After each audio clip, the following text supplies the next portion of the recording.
The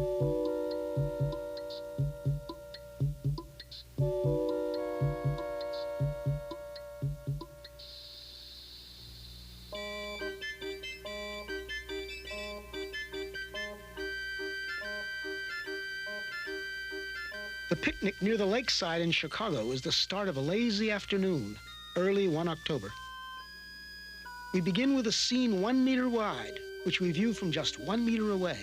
Now, every 10 seconds, we will look from 10 times farther away, and our field of view will be 10 times wider.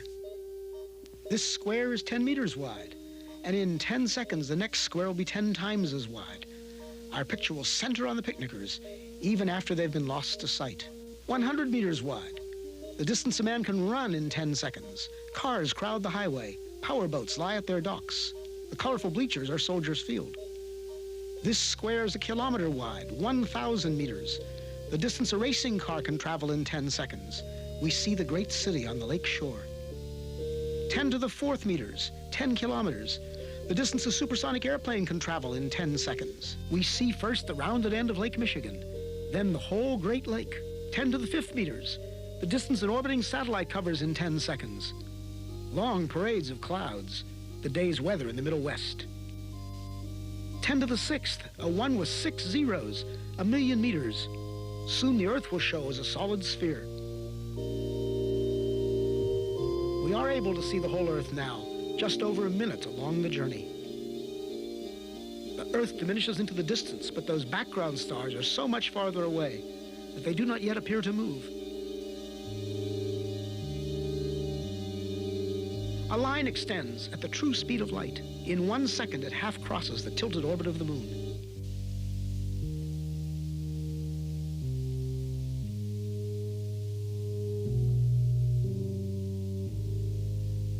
Now we mark a small part of the path in which the Earth moves about the sun. Now the orbital paths of the neighbor planets, Venus and Mars, then Mercury.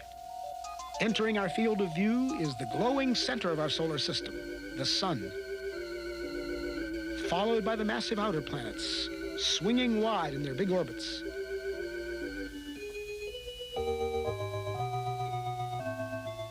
That odd orbit belongs to Pluto. A fringe of a myriad comets too faint to see completes the solar system.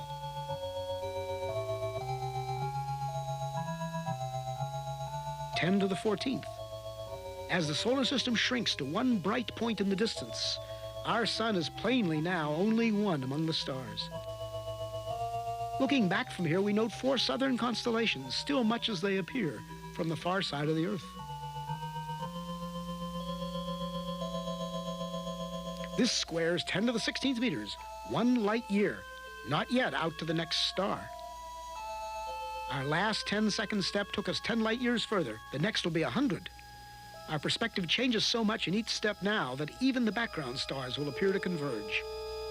At last, we pass the bright star Arcturus and some stars of the Dipper. Normal but quite unfamiliar stars and clouds of gas surround us as we traverse the Milky Way galaxy.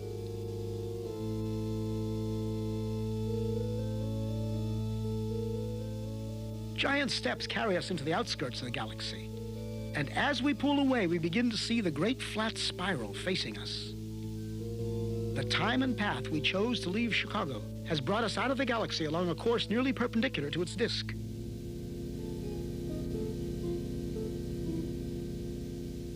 The 2 little satellite galaxies of our own are the clouds of Magellan. 10 to the 22nd power, 1 million light years. Groups of galaxies bring a new level of structure to the scene. Glowing points are no longer single stars, but whole galaxies of stars seen as one. We pass the big Virgo cluster of galaxies among many others, 100 million light years out. As we approach the limit of our vision, we pause to start back home. This lonely scene, the galaxies like dust, is what most of space looks like.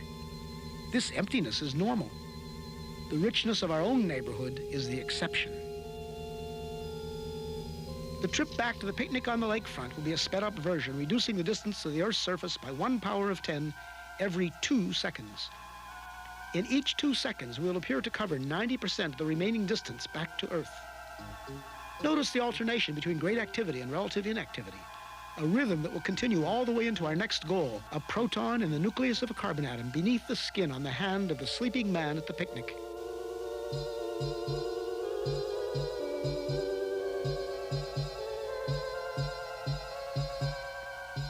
Ten to the 9th meters, 10 to the 8th, 7, 6, 5, 4, 3, 2, 1. We are back at our starting point. We slow up at 1 meter, 10 to the 0 power. Now we reduce the distance to our final destination by 90% every 10 seconds, each step much smaller than the one before.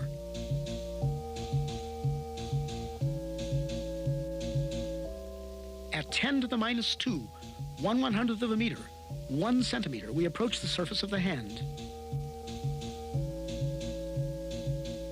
In a few seconds, we'll be entering the skin, crossing layer after layer from the outermost dead cells into a tiny blood vessel within.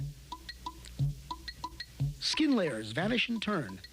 An outer layer of cells, felty collagen. The capillary containing red blood cells and a roughly lymphocyte. We enter the white cell. Among its vital organelles, the porous wall of the cell nucleus appears. The nucleus within holds the heredity of the man in the coiled coils of DNA.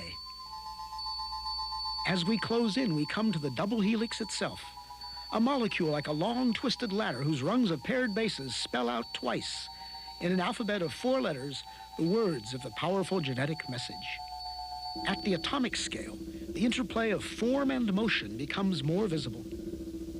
We focus on one commonplace group of 3 hydrogen atoms bonded by electrical forces to a carbon atom. 4 electrons make up the outer shell of the carbon itself. They appear in quantum motion as a swarm of shimmering points. At 10 to the minus 10 meters, 1 angstrom, we find ourselves right among those outer electrons. Now we come upon the 2 inner electrons held in a tighter swarm. As we draw toward the atom's attracting center, we enter upon a vast inner space. At last, the carbon nucleus, so massive and so small. This carbon nucleus is made up of 6 protons and 6 neutrons. We are in the domain of universal modules. There are protons and neutrons in every nucleus, electrons in every atom, atoms bonded into every molecule out to the farthest galaxy. As a single proton fills our scene, we reach the edge of present understanding. Are these some quarks at intense interaction? Our journey has taken us through 40 powers of 10. If now the field is 1 unit, then when we saw many clusters of galaxies together, it was 10 to the 40th, or 1 and 40 zeros.